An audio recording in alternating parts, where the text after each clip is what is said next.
Um buraco. Como nenhum outro já feito. O ser humano sempre foi curioso. Nós olhamos para as estrelas e ficamos imaginando.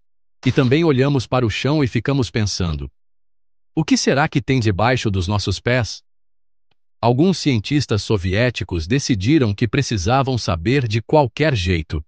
Eles queriam cavar o buraco mais profundo da história, mas os Estados Unidos também queriam. Esta é a história do Poço Superprofundo de Kola. Imagina uma broca, girando, triturando, abrindo caminho para baixo, cada vez mais fundo, através de rochas mais antigas do que quase tudo que você possa imaginar, tocar as camadas escondidas da Terra.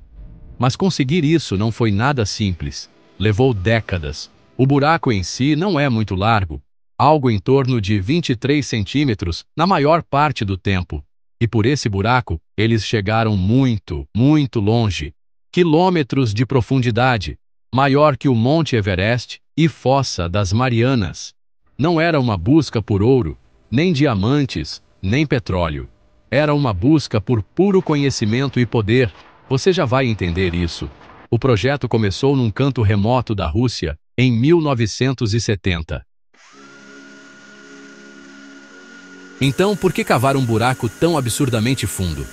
Bom, a ciência era a principal razão pública. Os geólogos estavam desesperados para entender a crosta terrestre. Eles tinham teorias, claro, baseadas em ondas sísmicas, aqueles tremores que percorrem o planeta depois de um terremoto.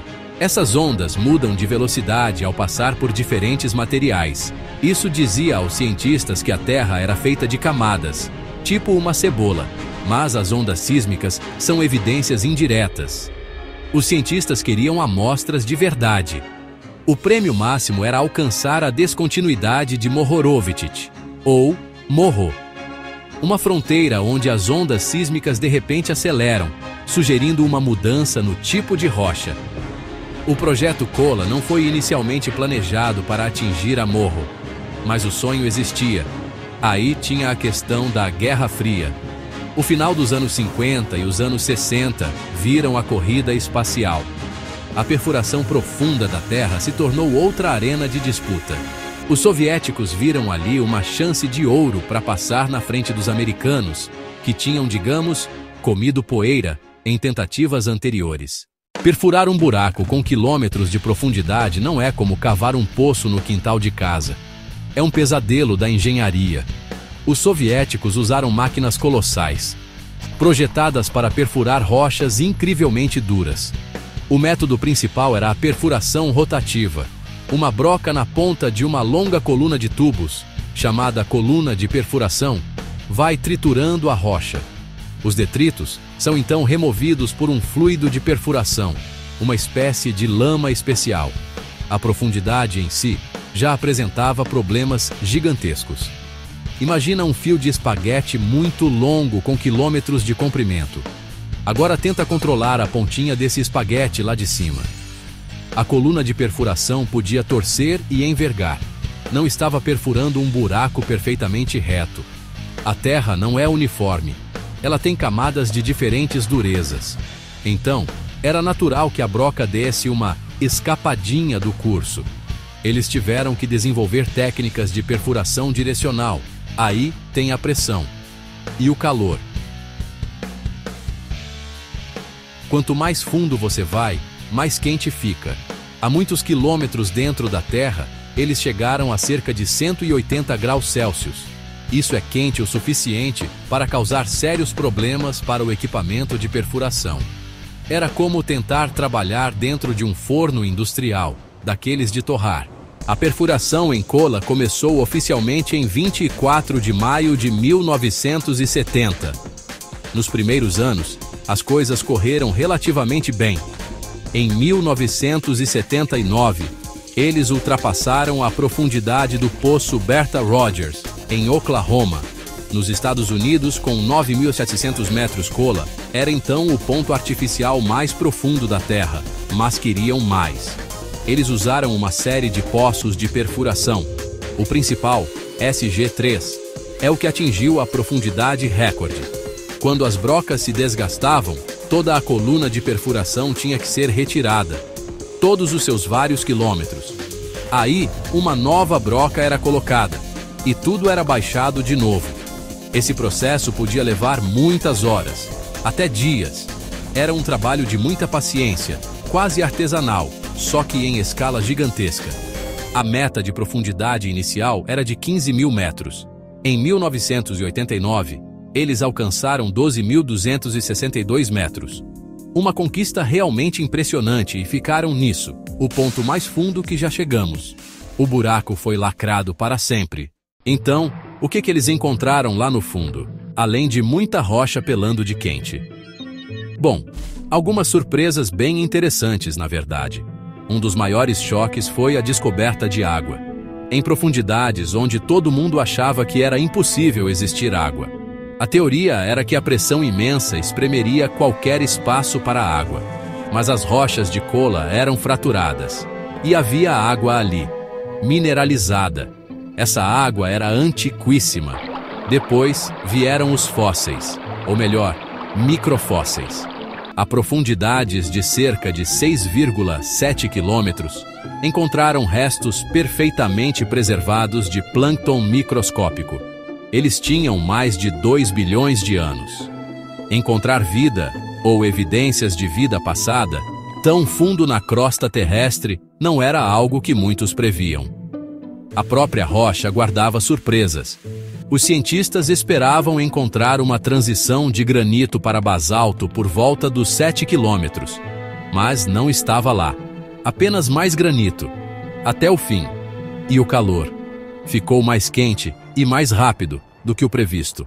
Agora, chegamos à parte sinistra, a parte de arrepiar. A parte que tornou o poço superprofundo de Kola famoso para além dos círculos científicos. A história do Poço do Inferno. Em algum momento no final dos anos 80 ou início dos 90, uma história começou a circular. Ela afirmava que os perfuradores de Kola tinham rompido uma cavidade profunda no subsolo. E quando eles desceram um microfone, não ouviram o barulho da rocha sendo triturada. Eles ouviram algo muito mais apavorante. Ouviram os gritos atormentados de almas condenadas.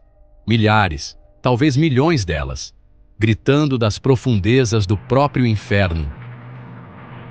A história se espalhou que nem rastilho de pólvora, especialmente em círculos religiosos e jornais sensacionalistas.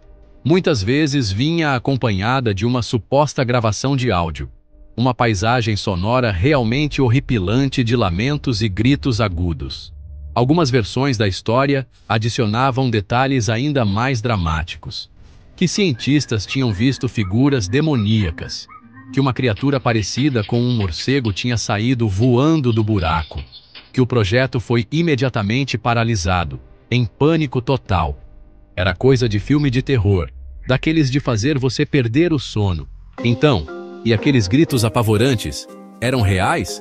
Bom, não. Não do jeito que a história contava. A gravação de áudio que circulou com a lenda do Poço do Inferno foi completamente desmentida.